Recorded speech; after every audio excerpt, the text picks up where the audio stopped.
Ladies and gentlemen, the President of the Republic of the Philippines, His Excellency Rodrigo Roa Duterte.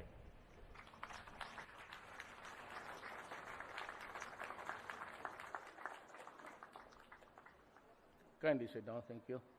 Troop Commander, give the order of Tikas Pahinga. Tikas!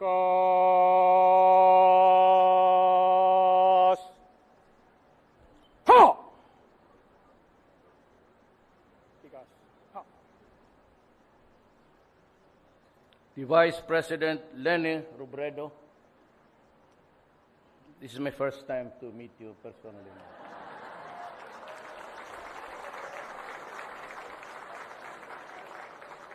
I would have preferred to be seated beside you, but andyan si Defense.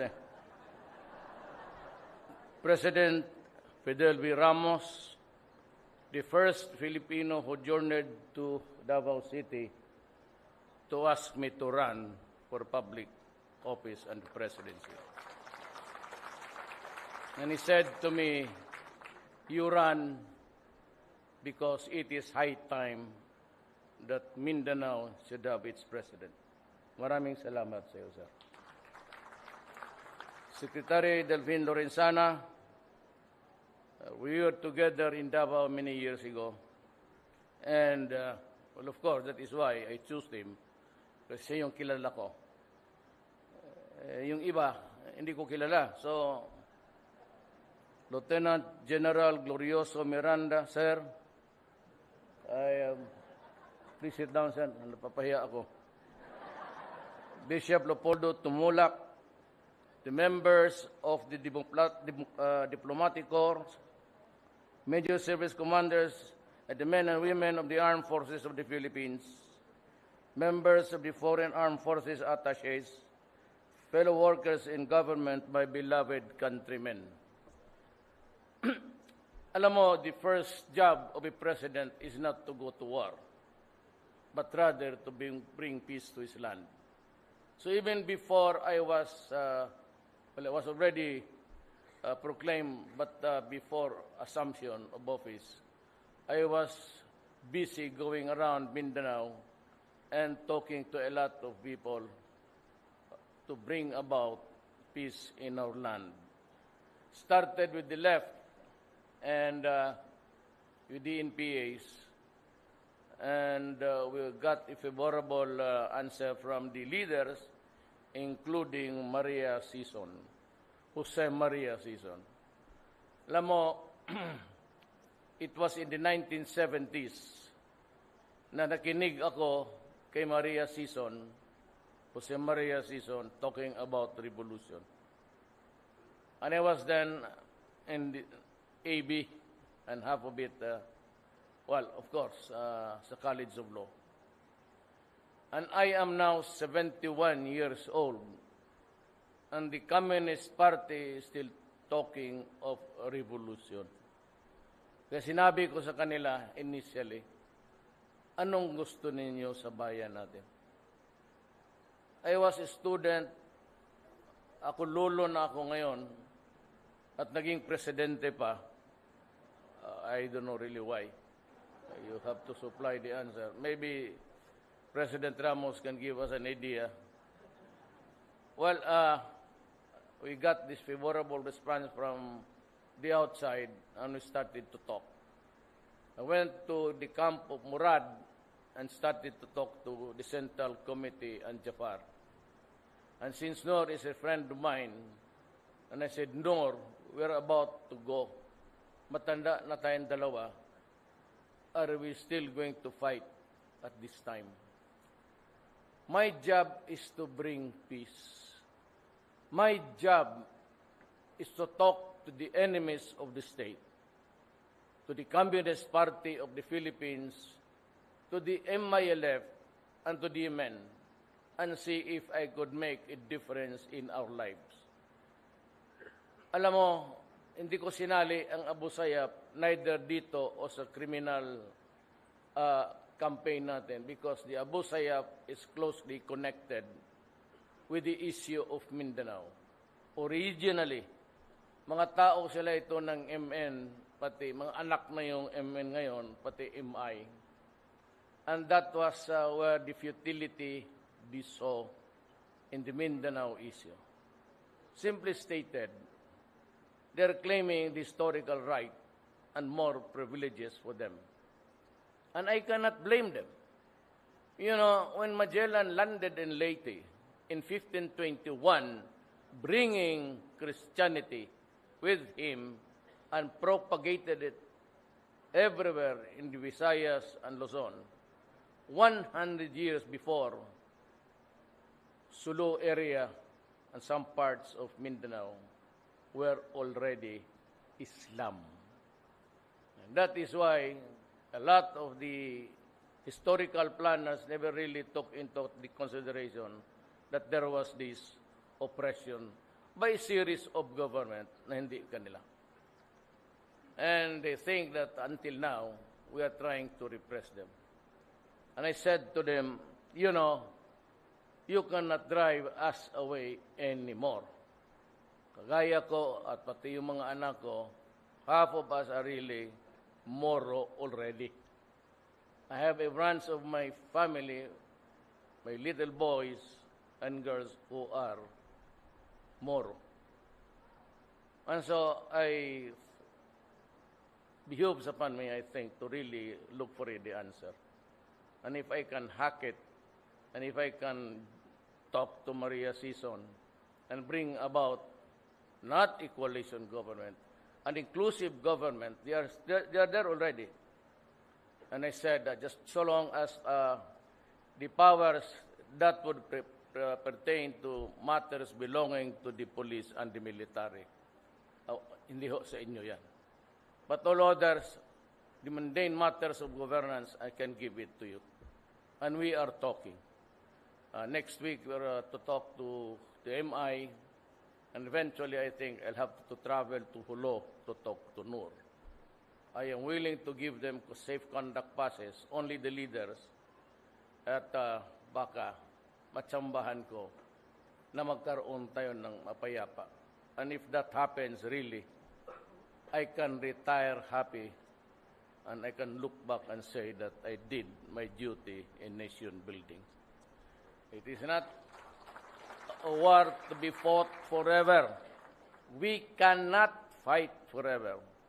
We might have the weapons, the armaments, and the bullets, but the mortars. But does that not make a nation? My job is to bring peace. But hand in hand, I must also bring order in my country. Alam mo, sa totoo lang, we can only take so much. I am not warning Abu Sayyaf, but I said there will always be a time for reckoning. When, well,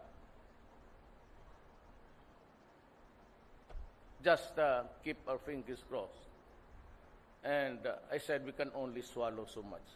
We cannot be the whipping boy of a few who want nothing but maybe money and power in their hands. And so also with the problem now, a very serious problem of the country. Saan ka nakakita dito ng gobyerno na ang trafficking ng drugs is being controlled inside the Bilibid prison? Sa atin lang. At parang sampal yan ng ilang beses. And how it came about into being is really, well, I would have said, in neglect.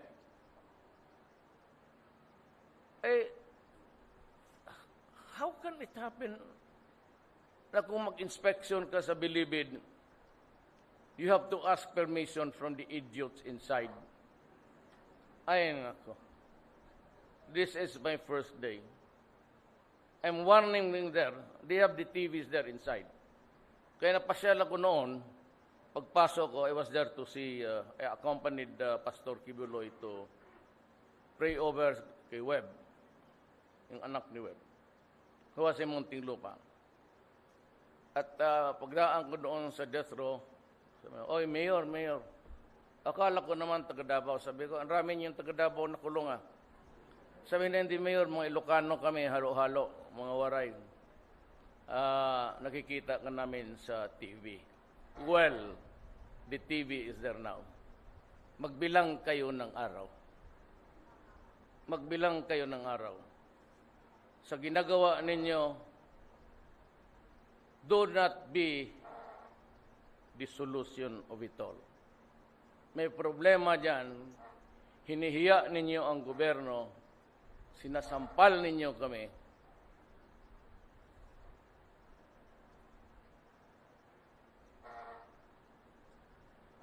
Magbilang kayo ng oras. Ayoko ng araw.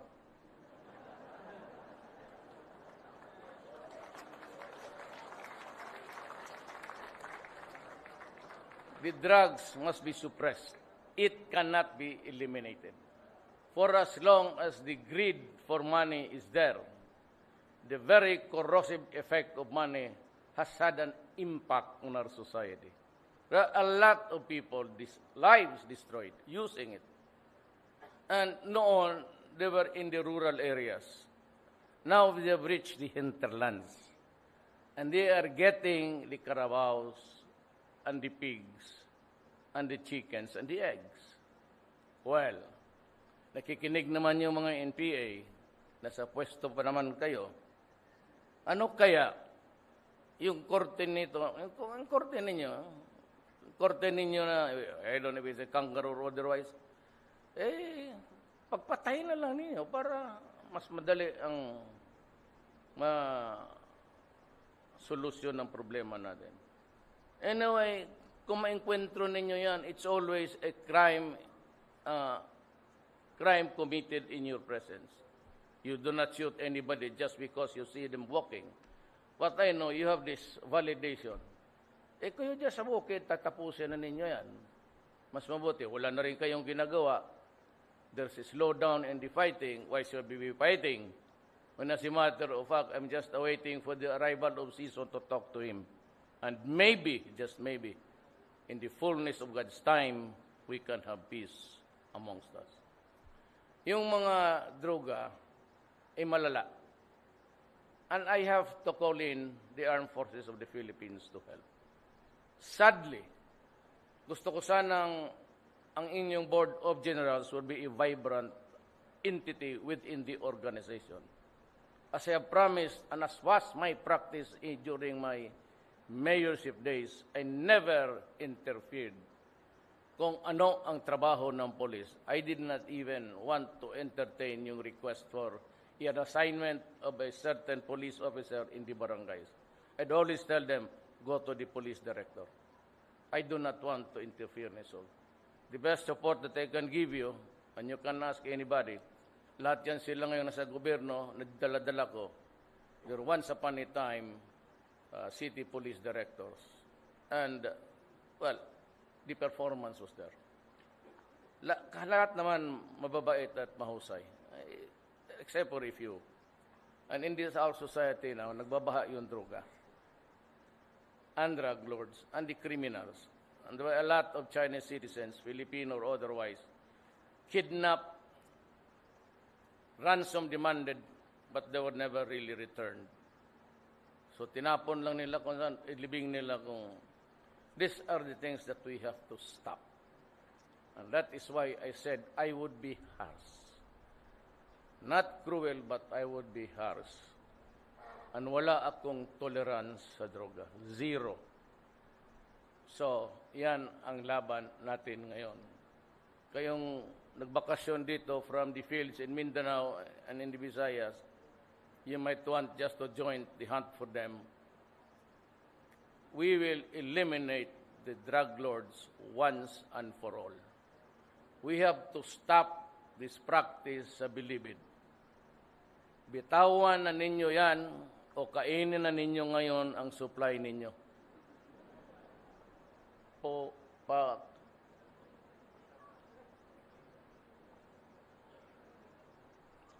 Nawala na talaga ang pasensya ko sa inyo. Iniinsulto ninyo kami. hinuling ko nga kayo sa Davao kasi nagluluto kayo ng siyabo.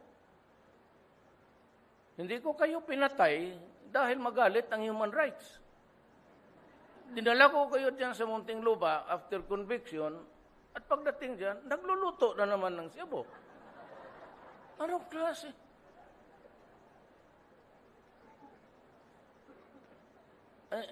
Noon kasi hindi ako presidente. Ngayon, well, we'll just have to make some adjustment.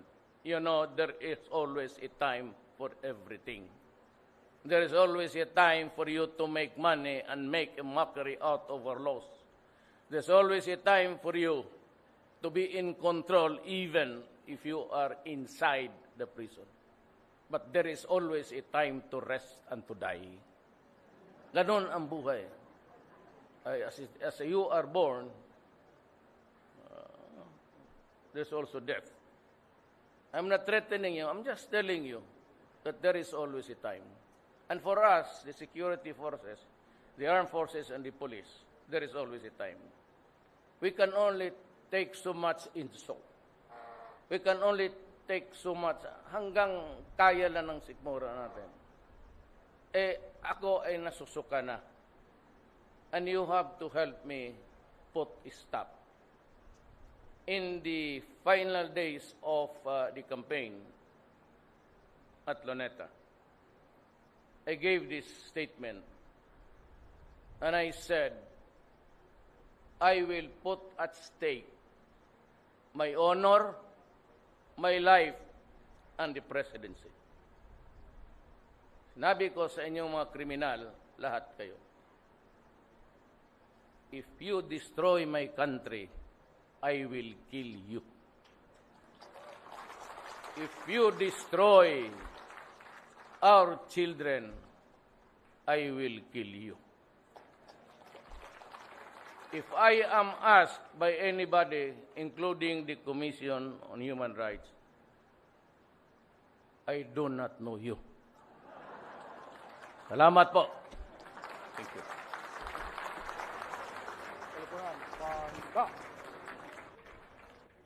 Thank you very much, Mr. President, for your message, sir. Ladies and gentlemen, the President of the Republic of the Philippines, His Excellency Rodrigo Roa Duterte.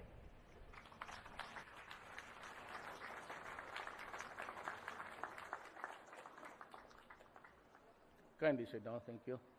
Troop Commander, give the order of Tikas Pahinga. Tikas!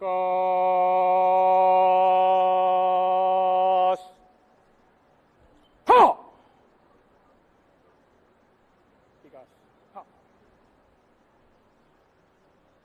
The Vice President to bring about peace in our land started with the left and with the NPAs, and we got a favorable answer from the leaders, including Maria Sison, Jose Maria Sison. Alam mo, it was in the 1970s na nakinig ako kay Maria Sison, Jose Maria Sison, talking about revolution. And I was then in the AB and half of it, diplomatic corps, major service commanders, and the men and women of the armed forces of the Philippines, members of the foreign armed forces attaches, fellow workers in government, my beloved countrymen. Alam mo, the first job of a president is not to go to war, but rather to bring peace to his land. So even before I was, I was already proclaimed, but before assumption of office, I was busy going around Mindanao and talking to a lot of people. It is high time that Mindanao should have its president. Maraming salamat sa iyo, sir. Secretary Delphine Lorenzana, we were together in Davao many years ago. And, well, of course, that is why I chose him. Kasi yung kilala ko. Yung iba, hindi ko kilala. So, Lieutenant General Glorioso Miranda, sir. Please sit down, sir. Napapahiya ako. Bishop Leopoldo Tumulak, the members of the President Lenny Robredo. This is my first time to meet you personally.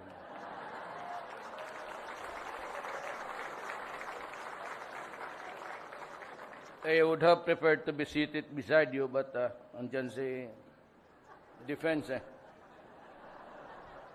President Fidel V. Ramos, the first Filipino who journeyed to Davao City to ask me to run for public office and presidency.